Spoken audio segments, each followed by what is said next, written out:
Baik, bismillahirrahmanirrahim. Assalamualaikum warahmatullahi wabarakatuh. Perkenalkan, nama saya Abdul Harjiman Humaydi dari Prodi Pendidikan Agama Islam, Fakultas Agama Islam. Di sini saya akan menjelaskan soal UAS dari mata kuliah Filsafat Pendidikan Islam dengan dosen pengampu, yaitu dosen tercinta kami yang sangat mulia, yang sangat kita hormati, yaitu Bapak Dr. Iqbal Amar Muzaki, SPD MPDI. Itu soal yang pertama,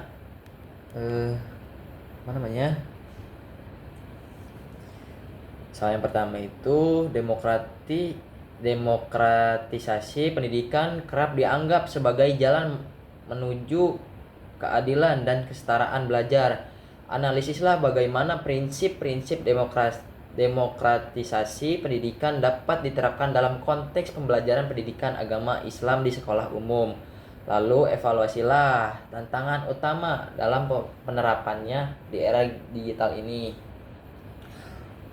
Untuk prinsip-prinsip demokratisasi pendidikan dapat diterapkan itu dalam pembelajaran PAI di sekolah umum dengan cara yang pertama yaitu menyediakan akses yang sama untuk siswa dalam memperoleh pendidikan agama yang berkualitas.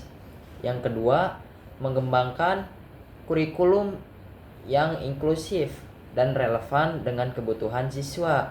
Yang ketiga, menggunakan metode pembelajaran yang partisipatif dan inklusif. Tantangannya apa? Lalu tantangan utamanya itu apa, guys?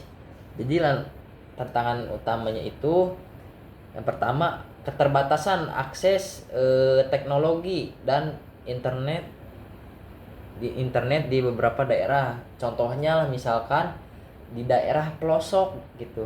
Daerah pelosok seperti ya Cilamaya begitu. Terus di mana di Loji gitu, di Puncak Sempur gitu. Itu kan keterbatasan akses internet gitu. Terus yang ketiga itu ada perluasan kesenjangan digital antara siswa yang memiliki akses teknologi dan yang tidak.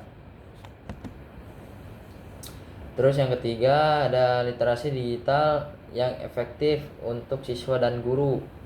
Tadi yang kedua, sekarang yang ketiga. Untuk soal yang kedua itu ada Ibnu Khaldun memandang pendidikan sebagai proses bertahap yang memperhatikan aspek akal dan adab. Sintesiskan konsep pendidikan Ibnu Khaldun tersebut dengan model pembelajaran PAI berbasis kurikulum merdeka. Bagaimana Anda akan mengimplementasikan atau mengaplikasikan sintesis ini dalam rancangan pembelajaran PAI di kelas menengah seperti menengah pertama itu SMP gitu. Jadi konsep pendidikan Ibnu Khaldun tersebut itu memperhatikan aspek akal kan, aspek akal dan adab dengan cara itu pertama mengembangkan kurikulum. Kita sebagai guru gitu harus mengembangkan kurikulum yang seimbang antara pengetahuan agama dan pengetahuan umum. Apa sih pengetahuan agamanya itu? Kita harus lebih menghargai yang lebih sopan atau menghormati yang lebih tua gitu. Konsep dan pengetahuan umumnya tuh kita harus ya sama gitu, kurang lebih kayak pengetahuan agama gitu, kurang lebihnya begitu. Yang kedua, menggunakan metode pembelajaran yang partisipatif dan interaktif untuk meningkatkan kemampuan kemampuan berpikir kritis dan analitis siswa gitu. Dan yang ketiga, menekankan pentingnya adab. Nah, di sini nih kita harus menekankan pentingnya adab dan akhlak dalam proses dalam proses pembelajaran gitu. Terus kan. Nah, mengaplikasikan sintetis ini dalam rancangan pembelajaran PAI. Nah, rancangan pembelajaran PAI di kelas mencakup pertama ada pembelajaran tentang sejarah kebudayaan Islam. Tentang sejarah dan kebudayaan Islam. Terus yang kedua, diskusi tentang isu-isu kontemporer yang relevan dengan kehidupan siswa. Nah, apa sih yang relevan dengan kehidupan siswa ini?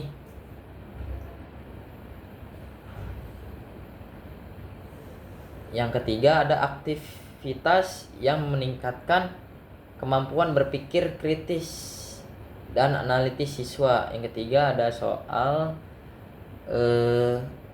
Kiai Haji Ahmad Dahlan menekankan pentingnya integrasi ilmu, agama, dan sains dalam pendidikan. Evaluasilah relevansi pandangan ini dalam menghadapi tantangan dekadensi moral di kalangan pelajar saat ini. Lalu selanjutnya, jelaskan satu desain pembelajaran PAI yang mencerminkan semangat integratif tersebut.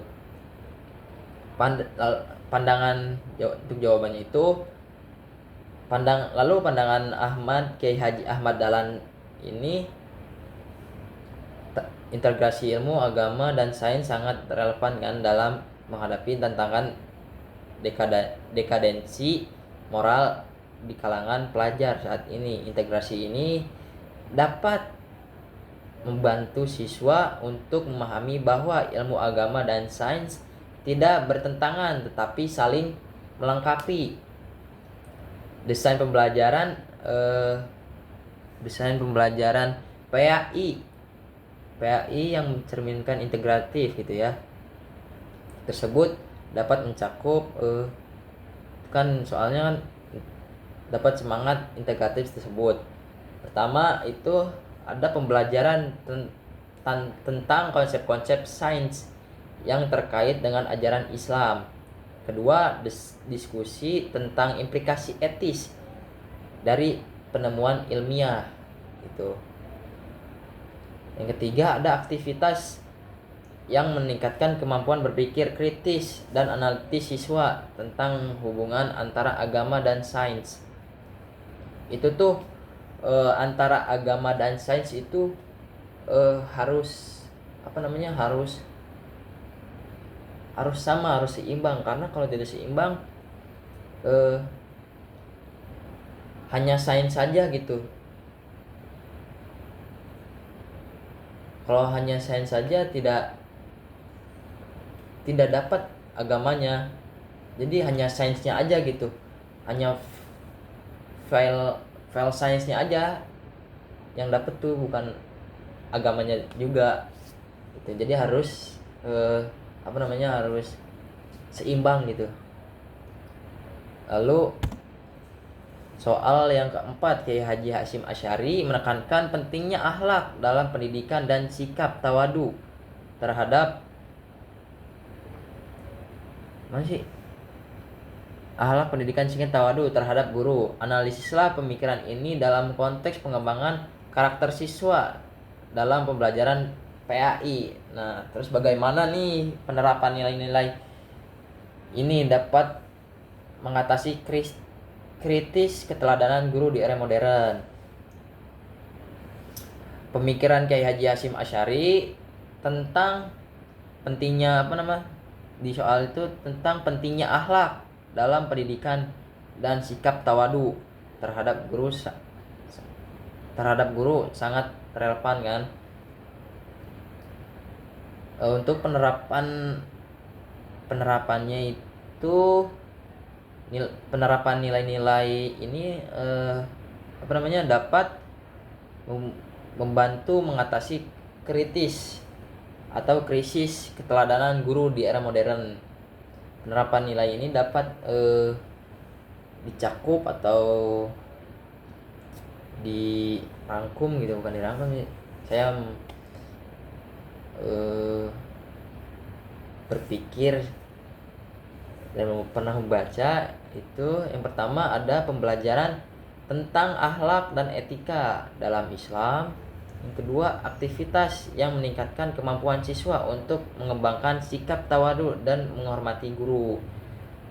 Nah, contohnya apa nih? Menghormati guru tuh tawadu. Misalkan guru sedang menjelaskan materi pembelajaran, misalkan matematika lah, misalkan tambah kali berapa ini akar kuadrat kan, misalkan lagi diterangin nih tentang akar kuadrat. Nah, si siswa ini karena nggak ngerti gitu, jadi ya ngobrol gitu, itu termasuk tidak menghormati guru gitu guys. Jadi si guru tuh kayak merasa kok saya menjelaskan, jadi merasanya kurang dihargai lah itu guys. Untuk pertanyaan yang kelima itu Ahmad Hasan dari Persatuan Islam atau Persis menekankan pentingnya purifikasi ajaran Islam melalui pendidikan yang berbasis pada Al-Quran dan hadis. Analisislah pemikiran ini dalam konteks kurikulum pendidikan agama saat ini. Apakah pemikiran tersebut lebih mendukung konservatisme atau reformisme dalam pendidikan? Berikan argumentasi Anda. Nah, gini guys. Untuk argumennya itu, yang pertama, jadi Ahmad Hasan itu dapat membantu bentar. Saya baca dulu soalnya biar sama gitu guys. Lebih mendukung ini pertama itu ada pemikiran Ahmad itu dapat membantu meningkatkan kesadaran siswa tentang ajaran Islam yang murni gitu, yang murni, no campur aduk gitu. Kedua ada namun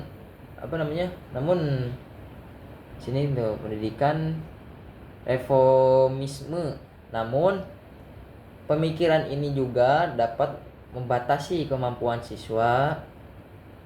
Tapi Ahmad Hasan ini, pemikiran ini juga dapat membatasi kemampuan siswa untuk berpikir kritis dan analitis tentang ajaran Islam. Yang keenam, pertanyaan keenam, ontologi, epistemologi, dan aksiologi merupakan 3 pilar dalam filsafat pendidikan Islam. Buatlah sintesis hubungan antara ketiganya, lalu analisislah bagaimana ketiganya dapat digunakan sebagai landasan dalam menyusun visi dan misi program studi pendidikan agama Islam. Untuk yang keenam itu ontologi, epistemologi, dan aksiologi merupakan 3 pilar kan dalam filsafat pendidikan Islam.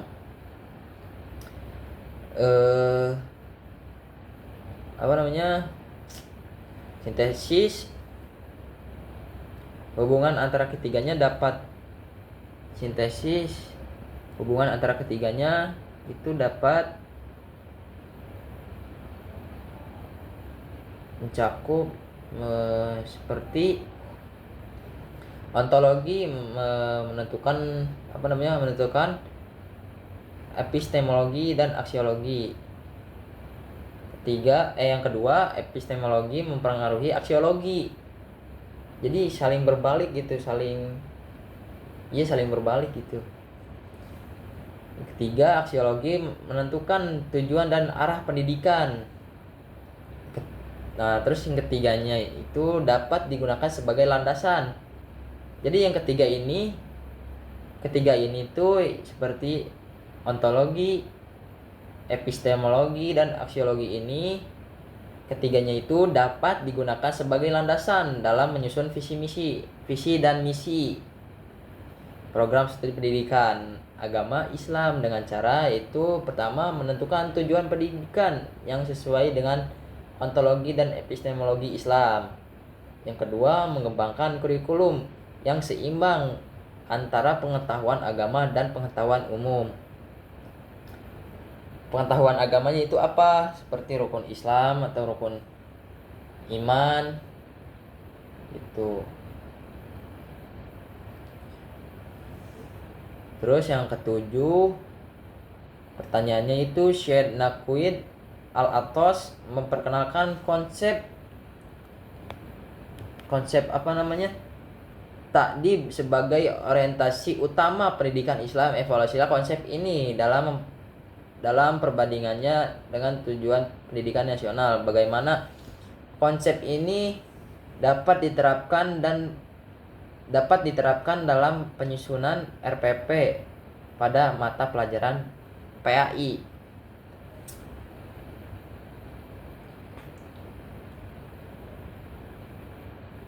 Untuk yang ketujuh itu ada konsep takdib ya guys, konsep takdib.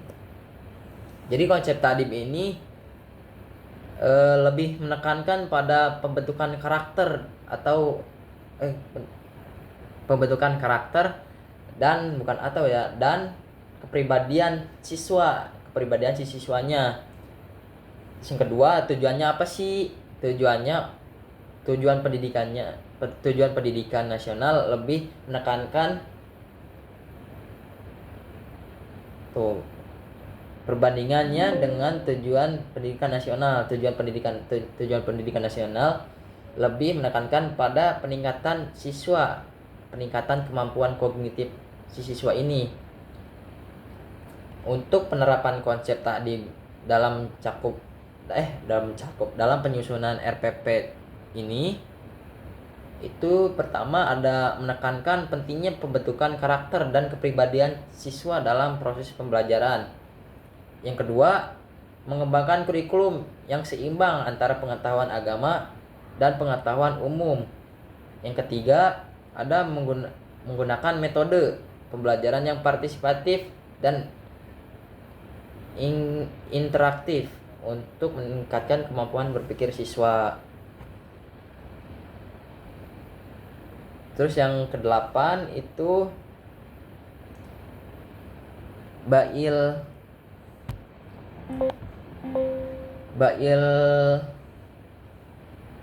Bumail Raji Al-Faruqi mengusulkan Islamisasi ilmu pengetahuan sebagai pendekatan dalam pendidikan tinggi Islam berdasarkan pandangannya. Jelaskan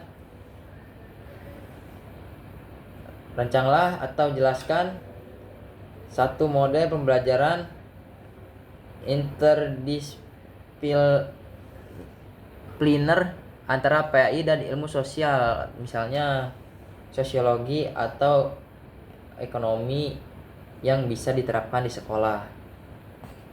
Oke.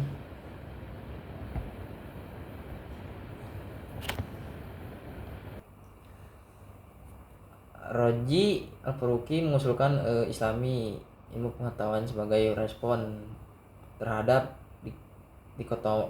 dikotomi antara ilmu agama dan ilmu sekuler. Untuk model pembelajaran interdisipliner itu yang pertama itu ada siswa memahami konsep masyarakat madani dan dalam perspektif Islam. Siswa mampu mengidentifikasi nilai-nilai sosial Islam seperti keadilan, gotong royong, dan ukhuwah.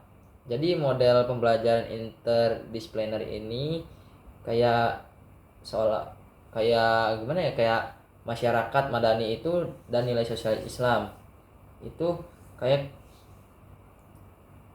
jadi masyarakat madani itu harus mendapatkan nilai Islam, nilai sosial Islam gitu. Contohnya kan tadi tuh seperti keadilan, gotong royong, dan ukhuwah itu. Siswa menganalisis dinamika sosial masyarakat berdasarkan teori sosiologi dan nilai-nilai pendidikan agama Islam. Gitu, guys. Kurang lebihnya mohon maaf dari saya. Ihdinas siratal mustaqim, wallahul muwaffiq ila aqwamit thoriq. Wassalamualaikum warahmatullahi wabarakatuh.